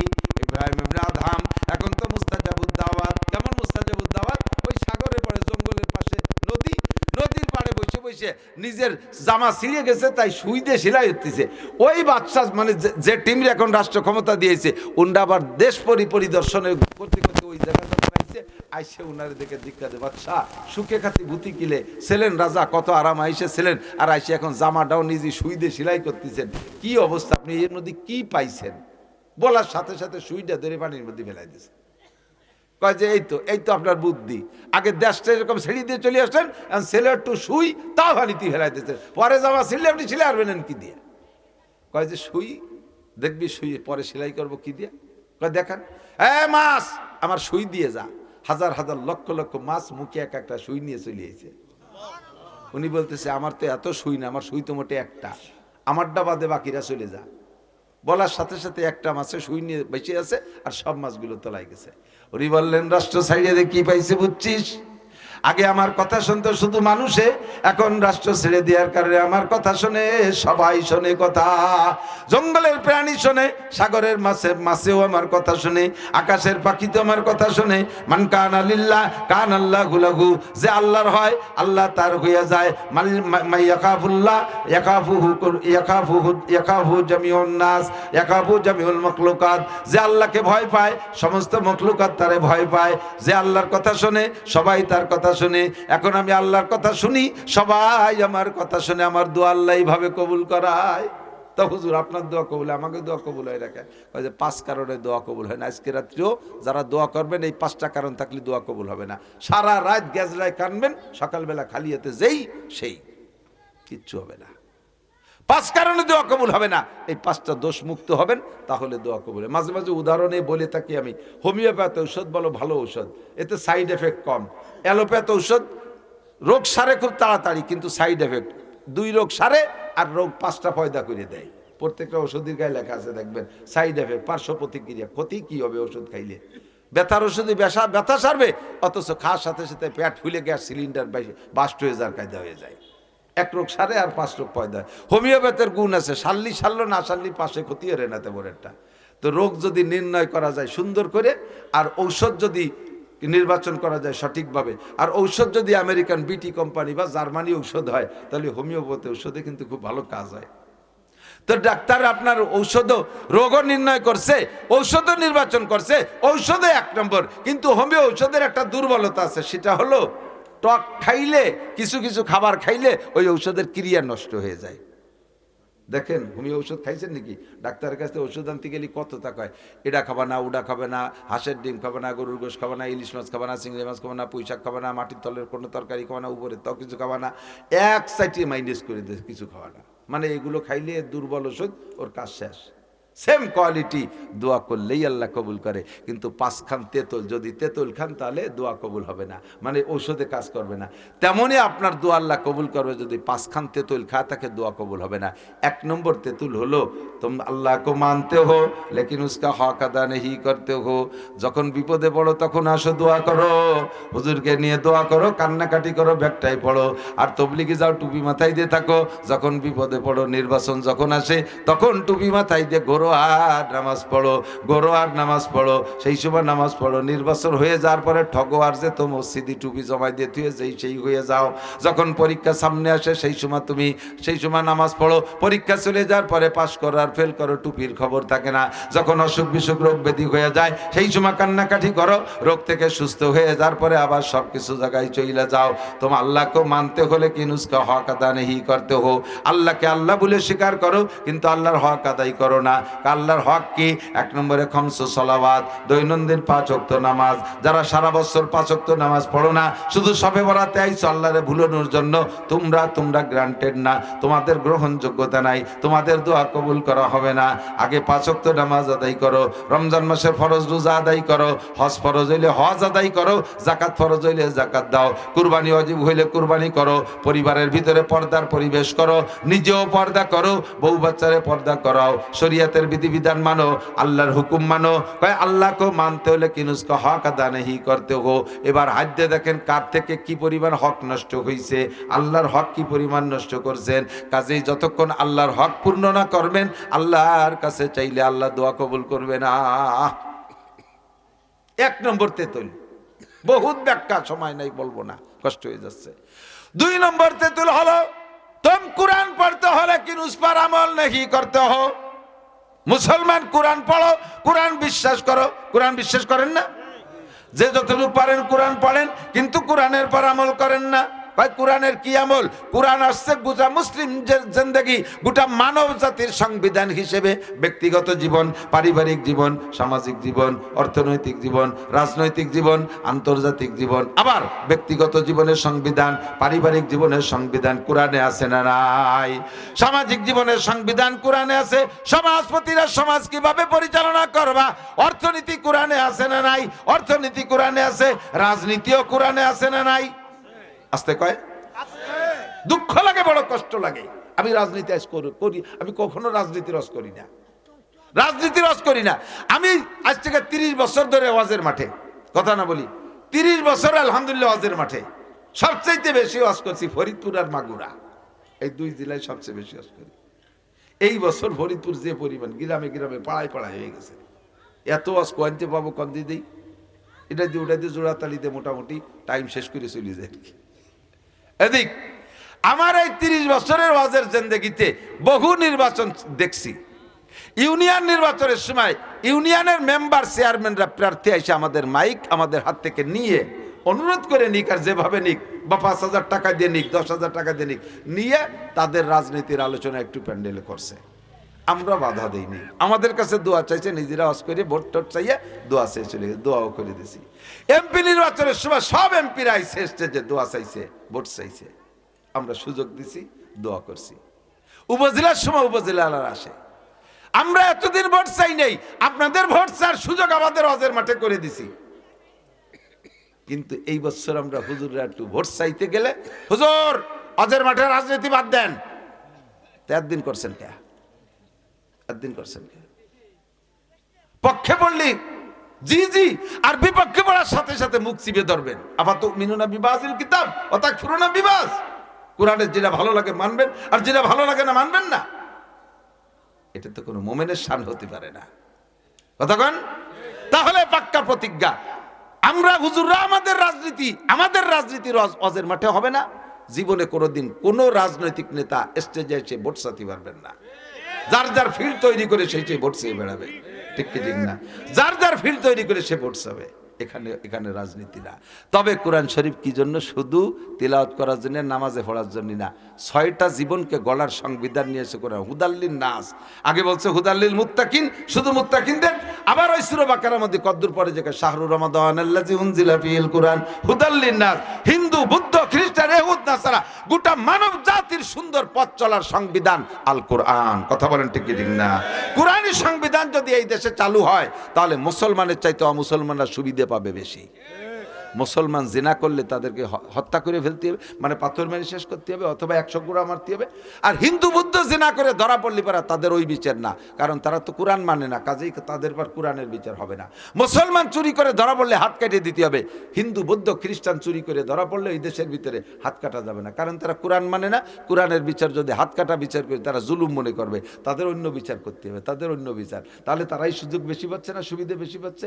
আমাদের মসজিদ মাদ্রাসার নামও যেমন বরাদ্দ হবে রাষ্ট্রীয় মাল, তাদের মন্দিরের জন্য এরকম বরাদ্দ হবে। আমাদের ধর্মীয় উপাসনার জন্য যেমন ছুটি হবে, তাদের ধর্মীয় উৎসবের জন্য এরকম ছুটি হবে। তারাও যেমন, আমরাও যেমন পাবো, তারাও সেরকম পাবে। তাদের জান মাল ইবাদত সবকিছুর নিরাপত্তা মুসলমানের দায়িত্বে, সবকিছু কোরআন শরীফে আছে। তাহলে 6টা জীবন নিয়ে আসছে কোরআন। আমরা কিছু মানি, নামাজটা ভালো লাগে পড়ি, রোজাটা ভালো লাগে রাখি, হজ ভালো লাগে, কারণ হজ করে আসলে সবাই আলহাজ কয়, একটু খুশি খুশি ঠায় আলহাজ কয়, একটু আল হাজিতে আল লাগাই আইছে, একটু আলহাজ, এ আল হাজি একটু খুশি খুশি ঠায়। কুরবানি বড় 3-4টে গরু দিলে মানুষ গল্প করে, হ্যাঁ খুব দেশে। জাকাতের সময় কিছু কম্বল টম্বল দিলে জম্মের দিয়া দেশে। এই নাম আছে যে জায়গা, সেই জায়গায় একটু কাম করি। বাকি বহুত সংবিধান কোরআনে রয়ে গেছে, এগুলো মানো না বিদায় সবে বরাত সবে কদর না, কাবা ঘরের ভিতরে যাইয়া বসে দোয়া করলেও দোয়া কবুল হবে না। আগে কোরআন পড়ো, আর কোরআনের পর আমলের চেষ্টা করো। কথা বলেন? তাহলে দোয়া কবুল হবে, নইলে 2 নম্বর তেঁতুল খাইছো, হোমিও ওষুধই কাজ হবে না। 3 নম্বর দোয়া কবুল না হওয়ার কারণ, तुम उम्मत रसूल का दावा करते हो लेकिन सुन्नत रसूल की पैरवी नहीं करते हो।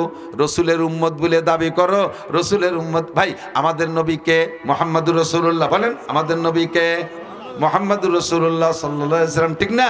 আমরা মুহাম্মাদুর রাসূলুল্লাহর উম্মত, তো উম্মতে রাসূল বলে দাবি করি, লেকিন সুন্নতি রাসূলকে পায়রবি नहीं करते हो। চুলের মধ্যে সুন্নত নাই, মোছের মধ্যে সুন্নত নাই, দাড়ির মধ্যে সুন্নত নাই, টুপির সুন্নত মাথায় নাই, পাগড়ির সুন্নত দেখলে ক্রিটিসাইজ করি, পাগড়িওয়ালাদেরকে তালেবান রাজাকার মৌলবাদ বলে জঙ্গি বলে আখ্যা দেই, জুব্বা দেখলে ঘৃণা লাগে, জুব্বাওয়ালাদেরকে ইত্যাদি ইত্যাদি বলে আমরা অনেক শক্ত কথা বলে তাদেরকে তিরস্কার করি। নিজের পোশাকের মধ্যে সুন্নত নাই, দস্তারখানের সুন্নত নাই, ডিলাকুলুকের সুন্নত নাই, মেসকের সুন্নত নাই। আরে কোন জায়গা তোমার সুন্নত নাই তো কো যাবা সুন্নতে আহমদ কো যা বা मोहम्मद कई बुआद निस्बत तुरा कल्ब में सोज नहीं रूह में एहसास नहीं कुछ भी पैगाम मोहम्मद का तुझे पास नहीं। তোমার কোন জায়গা সুন্নত নাই, আবার তুমি এই বিপদে পড়ে সবে বরাতে হুজুরের মাধ্যমে বানিজি মুনাজাত করতে আল্লাহর রাসূল তোমার সম্পর্কে বদদুয়া করে, কয় আল্লাহ ওর দোয়া কবুল করবা না, ও আমার সুন্নতরে জবাই করছে, আমার সুন্নতরে জবাই করছে, প্রত্যেক সপ্তাহে 2 বার জবাই করে, ও আমার কোন সুন্নতকে মানে না, সুন্নতরে ক্রিটিসাইজ করে, সুন্নতওয়ালাকে দেখলে ঠাট্টা আর উপহাস করে, ওর দোয়া কবুল করা হবে না। নবী তোমার সাথে বিরোধিতা করে, এই জন্য 3 নম্বরে তেতুল হলো तुम उम्मत रसूल का दावा करते हो लेकिन सुन्नत रसूल की पैरवी नहीं करते हो। उम्मत বলে দাবি করো কিন্তু সুন্নতের অনুসরণ করো না, তোমার মতো বাটপাড়ের দোয়া কবুল করা হবে না।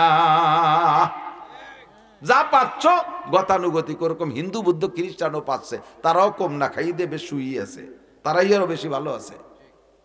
এটা দিয়ে তুমি ধোকায় পড়ো না যে তাহলে বেঈমানরা তোরও বেশি সুখী আছে, আমরা ইমানদারই তো মার খেয়ে গেছি। তার মধ্যে এবার সুন্নতের পর আমল না করে দোয়া কবুল হয় না, তার চাইতে তো কাফের হয়ে যা ভালো, সেটা তোমার ব্যাপার। হমান সাফাল ইউমিন ওমান সাফাল ইয়াকফুর। অন্ধকার কেটে গেলে সেদিন প্রমাণ হবে ঘোড়ার পিঠে বসা না গাদার পিঠে বসা। এখন কিছু কব না, ঠেট্টা এখন করব না। 4 নম্বর তেতুল হলো तुम शैतान को लानत करते हो लेकिन शैतानी काम खुद करते हो। ইব্রাহিম ইবনে আদম বলেন দোয়া কবুল হওয়ার না হওয়ার কারণ আজকে রাত্রে 5 তেতুলি থেকে তওবা করে দোয়া করব, ইনশাআল্লাহ কবুল হবে। কি কি 4 নম্বর খান হলো তোমরা শয়তানরে গালি দাও অথচ শয়তানি কামটা নিজেই করো। যে কোনো অন্যায় করে গুনাহ করে ধরা পড়লি দোষ দেয় শয়তানের, আমি কি এই কাজ করাবো না, এই শয়তানে আমারে করাইছে, শয়তানকে দাঁত ফেলাই দেবানি, ওদের তুই নিজেই করলি। তুই মদ খালি কে, কয় শয়তানে খাইছে, শয়তান কয় যে তুই নিজেই কিনে আনলি, আমারে দেখছিস ও জায়গা তুই। তুই জিনা করলি, ভাই আমি কি জিনা করা মানে শয়তানে করাইছে, শয়তান কয় যে ফোন টোন দি তুই করে যোগাযোগ করলি, আমারে কোন সময় দেখছিস ঠিকই, দোষ দি শয়তানের। যে লোকটা গুনাহ করে শয়তানের গাড়ে দোষ চাপাই দেয় ও নিজেকে দোষী মনে করে না, আর নিজেকে দোষী মনে না করলে তওবাও করে না, আর তওবা না করলে দোয়া কবুল হবে না। তওবা আজকে যদি দোয়া কবুল করাইতে হয় এর থেকে তওবা করতে হবে। আমি দোষী, শয়তানরে দোষ দেওয়া যাবে না, আমি নিজেই শয়তানি করতেছি, শয়তানের আবার কি দোষ? কতক্ষণ আমাকে যদি আমি ভালো করার ইচ্ছা করি তাহলে ভালো করা সম্ভব। যুবকরা নিয়ত করো, যুবকরা নিয়ত করো আর মদ গাঁজা এবা হিরোইন খাবো না, তাহলে তোমার এই পাক্কা প্রতিজ্ঞা, এটাই তোমার তওবা। আস্তাগফিরুল্লাহ পড়া জরুরি না, মনের সিদ্ধান্ত চেঞ্জ করার নাম তওবা। 5 নম্বর तुम दूसरे के आइब ढूंढते हो दुआ कबूल ना होने कारण, तुम दूसरे के आइब ढूंढते हो और अपने आइब की तरफ नजर नहीं करते हो। एनी मैन एवरीबॉडी, প্রত্যেকটা মানুষের স্বভাব।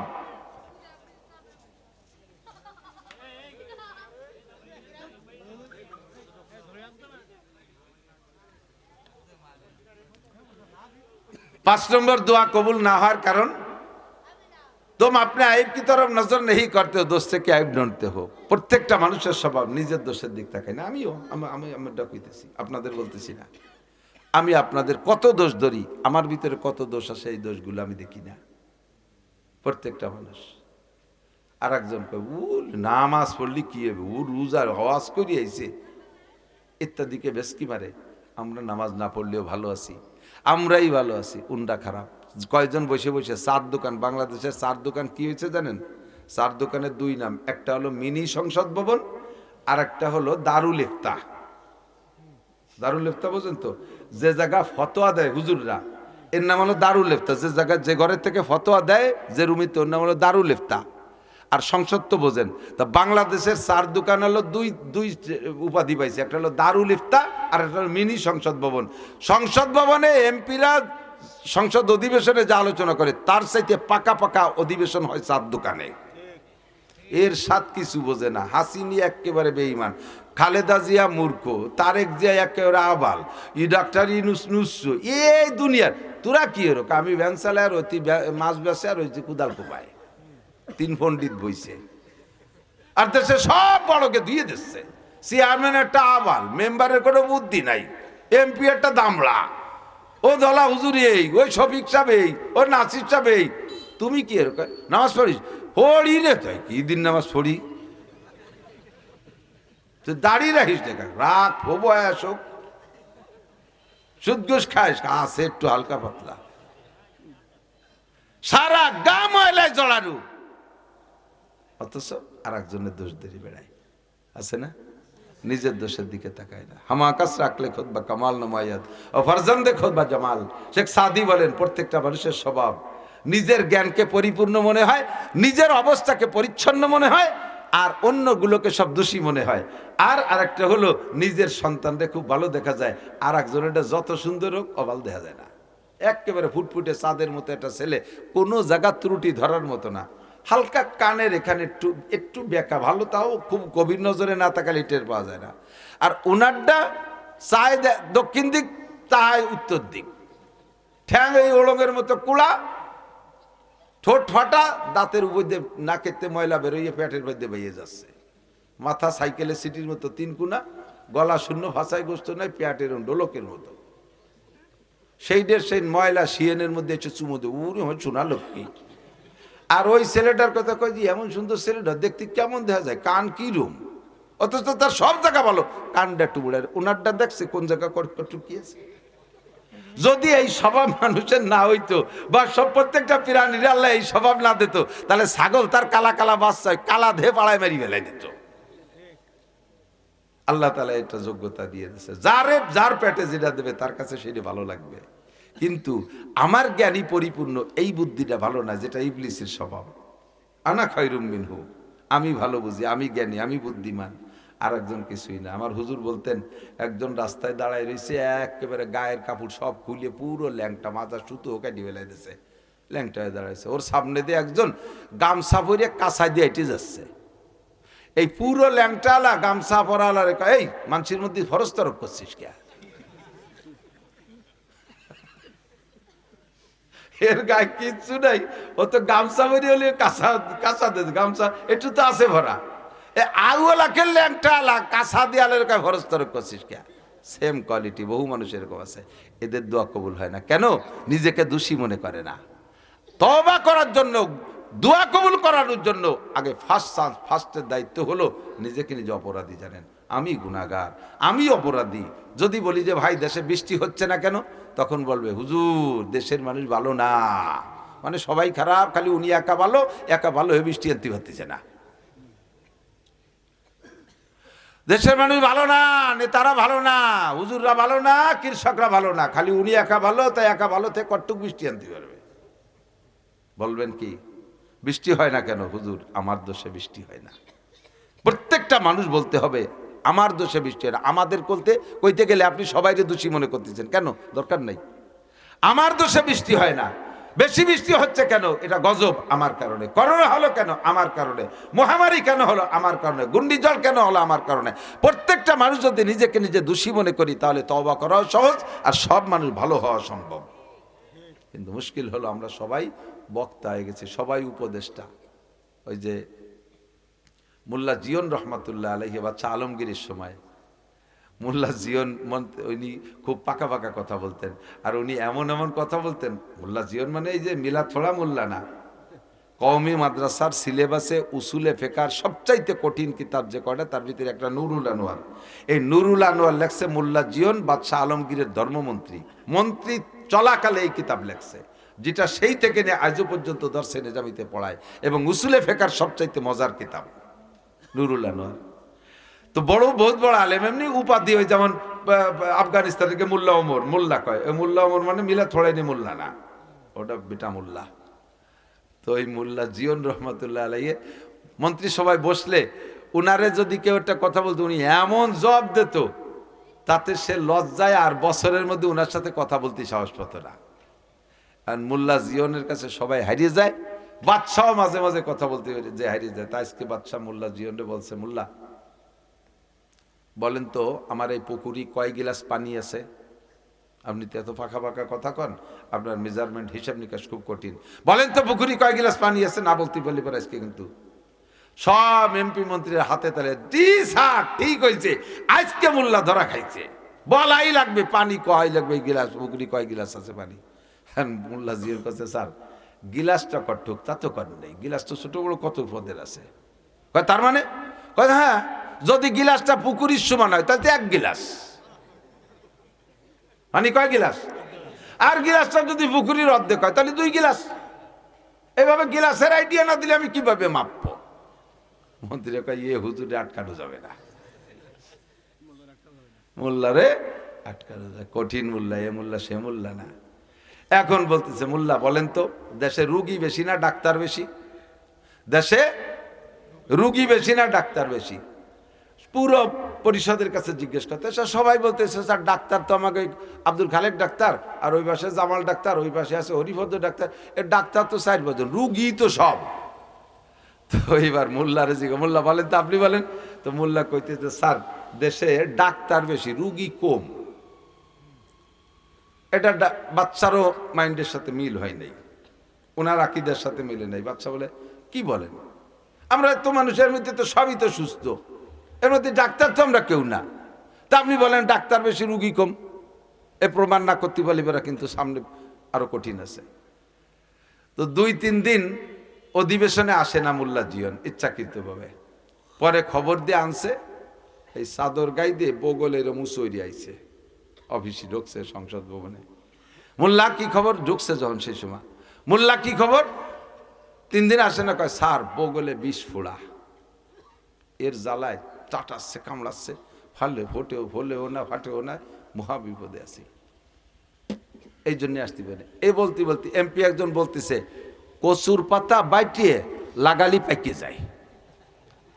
একটু আগলে আর একজন বলতেছে না ওই মুসুরির ডাল বাইটিয়ে লাগালিও সেরে যায়। আর একটু আগলে আর একজন বলতেছে কয় যে কবুতরের পায়খানা লাগলেও ফাটে যায়। এরপরে বাচ্চা নিজের দ্বারে গেলে বাচ্চাও বলতেছে তাও হয়, আবার নাকের শিয়েন একটু লাগালিও সেরে যায়। এখন উনি বগল ছেড়িয়ে দিয়ে কয় স্যার বগলে ভোড়া টোড়া কিছু না। আমি বলি তাই প্রমাণ দেন, আমি রুগী আমি একা, আর এ জায়গার আমরা সব কয়জন ডাক্তার। দেশে রুগী বেশি না ডাক্তার বেশি? এবার জিজ্ঞেস করছে দেশে ফতোয়া চানেওয়ালা বেশি না দেনেওয়ালা বেশি? তাও মোল্লা কয় ফতোয়া দেনেওয়ালা বেশি, ফতোয়া চানেওয়ালা কম। মশলা চার দোকানে আমরা উলামায়ে কিরাম বসা আছি, আমার কাছে মশলা জিজ্ঞেস করছে ভাইজান হুজুর এই মশলাটা কি হবে? পকেটে মোবাইল রয়েছে, বন্ধ করতে মনে নাই, এই নামাজে দাঁড়াইলে তো রিংটন শুরু হয়ে গেছে, কেউ ফোন দিয়েছে বাঁচতে তালেছে, এই মুহূর্তে কি করতে পারি? ফতোয়া চাইছে আমার কাছে, আমি ভাবতেছি যে কিভাবে বলবো। ভাবতি বাপ রে বাপ 20-22 জন ছেলে 4 দোকানে বিড়ি খা মুক্তি ফকা ভক ফতোয়া দিয়া শুরু করে দিয়েছে, বিড়ি দুমার মশলা একসাথে বাইরে তালে রয়েছে। কতক্ষণ মোল্লারে কোনোভাবে আটকাতে পারে, একটু কই আর কি মজার কথা, মোল্লারে কোনোভাবে আটকাতে পারে না। লাস্টে একদিন মোল্লা মন্ত্রীদের ওনার আড়ালে সব এমপিদের মন্ত্রীদের বলছে কালকে সবাই একটা ডিম নিয়ে আসবা। এ মোল্লারে তো ঠগাতেই পারি না, যা কই তাই দিয়ে ছাড়াই চলে দেখায় দেয়। কালকে সবাই একটা ডিম আনবা, পাশার নিচে থুয়ে গোপনে বসে থাকবো, একটু কায়দারে বসা যাতে ভেঙ্গি চুরে না যায়, এ খবর যেন মোল্লা জানে না। মোল্লার তো দেরি হয়ে আসে, আমি রাগারাগি করে বলবো যে সবাই মুরগির মতো পিছে টানেন, ডিম পাড়েন সবাই। তো সবাই ভাষা চলতে ডিম দেখাবেন, মুরগি মোল্লা তো দেখাতে উনি তো জানেন আনবে না। কালকে এই ডিম প্রদর্শনীতে একটা ঠগানো দেওয়া হবে মোল্লারে। তো সবাই এরকম পাশার নিচে ডিম থেকে বসে রয়েছে, মোল্লা আইসে পরে। এখন বাচ্চা কৃত্রিম সাজানো নাটক, আপনাদের দ্বারা কিভাবে দেশ চালাবো, এরকম খালি মুরগির মতো পিছে টানেন, আপনারা মুরগির মতো ডিম পাড়েন। বললি ভাষার তলেতে ডিম একটা বাইরে সবাই দেখাইছে যে স্যার এই যে ডিম, আর মোল্লার তো ডিম নাই, মোল্লা দাঁড়াইছে, আর মোল্লা বুকা সাজি গেছে, মোল্লা কি ব্যাপার ডিম দেখান না কেন? এর মধ্যে মোল্লা ডাই করছে কুকু কুক, তার মানে কয় স্যার এতগুলো মুরগিতে ডিম পারলে একটা মোরগ না থাকলে তো ডিম বাওয়া হয়ে যাবে না, আমি মোরগ। মন্ত্রীরা কয় স্যার আজকে হাতে ধরে ঠকালেন, ইয়া করার দরকার ছিল। সব সময় বলদ বানালে হবে না। আল্লাহ যদি কোনো কেরম এরম যোগ্য হাক্কানি রব্বানি আলেম বহুত কিচ্ছা আছে, সেগুলো আর দরকার নেই। আজকে রাত্রে আমরা নিজের দিকে তাকাবো, মোল্লার দিকে তাকাবো না। মসজিদের হুজুর খারাপ, এমপি সাহেব খারাপ, চেয়ারম্যান সাহেব খারাপ, শিল্পপতি সাহেব খারাপ, ও খারাপ সে খারাপ, কেউ খারাপ না, সবাই ভালো, আমি খারাপ। নিজেকে নিজে খারাপ জানিয়ে গভীর রাত্রে আল্লাহর কাছে আজকে দোয়া করবো। রাজি আছি না? দোয়া করা যাবে? পাঁচখান্তে তো মনে আছে, আল্লাহকে মানি তো হক আদায় হবে কার? কিছু চাইতে হলে কার কাছে? কোনো নেতার কাছে। কোনো নেতার পিছনে স্লোগান দিতে যে যদি বলেন অমুক ভাইকে দিলে ভোট শান্তি পাবে দেশের লোক, আপনি পাক্কা মুশরিক, আপনি পাক্কা মুশরিক। কোন পীরের কাছে মান্যত করে যদি আপনি ছেলে সন্তান বা অর্থ সম্পদ কামনা করেন, আপনি পাক্কা মুশরিক। বট গাছ, তাল গাছ, বেল গাছ, মান্দার গাছ, বিভিন্ন জায়গায় মুসলমানরা যে সে জায়গা ফুল দেয়, এগুলো সব শিরিক। শিরিক থেকে বাঁচেন। ওয়ালা তুশরিক বিল্লাহ ইন্নাশ শিরকা লাযুলমুন আযীম। আল্লাহর দেয়া নিয়ামত ব্যবহার করে শুকর আদায় করব। শুকর আদায় না করার নাম কুফর। ভালো খানা দানা, ভালো পোশাক করে বলবো আলহামদুলিল্লাহ। নতুন পোশাক পরে দোয়া আছেন আলহামদুলিল্লাহ ইল্লাযী কাসানি মা ওয়ারিয়া বিহি সাওয়াতি ওয়া তাজাম্মালু ফি হায়াতি। এই দোয়া পড়বেন, শুকর আদায় হলো পর নতুন পোশাকের। খানা খেয়ে আলহামদুলিল্লাহ, পানি খেয়ে সাকাহুম রাব্বুকুম শারাবান তাহুরা। আলহামদুলিল্লাহ দোয়া করবেন, আল্লাহর কাছে শুকর আদায় করবেন। শুকর আদায় না করার নাম কুফরি। এই লোকটার দোয়া কবুল হয় না। আর শরীয়তে যেগুলো বেদাত বলে বলেছে, বেদাতগুলো ছেড়ে দেন। আজকে সবে বরাতে রাতভর কান্নাকাটি, দিনের বেলা হবে রোজা। কুমু লাইলাহা সুমু ইয়াওমাহা, রাত্রে জাগে ইবাদত, দিনের বেলা কান্নাকাটি, দিনের বেলা একটা রোজা। এই সবে বরাতে কোনো হালুয়া রুটি নাই, কোনো গোশ খাওয়া খাই নাই। এই দিনটা রাত গেলে যাবে কান্নাকাটিতে, দিন যাবে অনাশন ধর্মঘট, তার নাম রোজা। এই না খাওয়ার কান্নার ভিতর দিয়ে রাত কাটবে, দিন কাটবে। খাওয়ার একটা দিন আছে, খাওয়ার আছে 6টা দিন। 5টা দিন হলো 2 ঈদের 5 দিন আর মুহররম মাসের 10 তারিখ। নবী পাক বলেন মান ওয়াসালাই আলিহি ফিন নাফকাতে ইয়াউমা আশুরা ওয়াসাল্লাহু আলাইহি সাইরা সানাতিহি। মুহররম মাসের 10 তারিখে দিনের বেলা রোজা রাইখা আগের রাত অথবা পরের রাত্রে ফ্যামিলির সদস্যদেরকে নিয়ে ভালো খানা খাইলে আল্লাহ পাক আগামী 1 বছর রুজির বরকত বাড়াইয়া দেয়। পহেলা বৈশাখে ফান্তা ইলিশ খালি রুজির বরকত বাড়বে, কোনো কিতাবে লেখে না। 14ই ফেব্রুয়ারিতে এই আকাম কুকাম করে বেড়াইলে তাতে কোনো ভাগ্যের পরিবর্তন হবে তা লেখে না। হ্যাঁ, ভাগ্যের পরিবর্তন হবে, ডিমোশন হবে। 14ই ফেব্রুয়ারি যুবকরা তওবা করো, প্রতিজ্ঞা করো, 14ই ফেব্রুয়ারিতে আমরা নোংরামিতে অংশগ্রহণ করব। ওই রাত্রে যত গুনাহ হবে, তুমি যদি শরীক হও, তুমি এমনি মাঠে গেছো, তুমি গুনাহ করো নাই, তবে ওই দলের সাথে শরীক হইছো, ওরা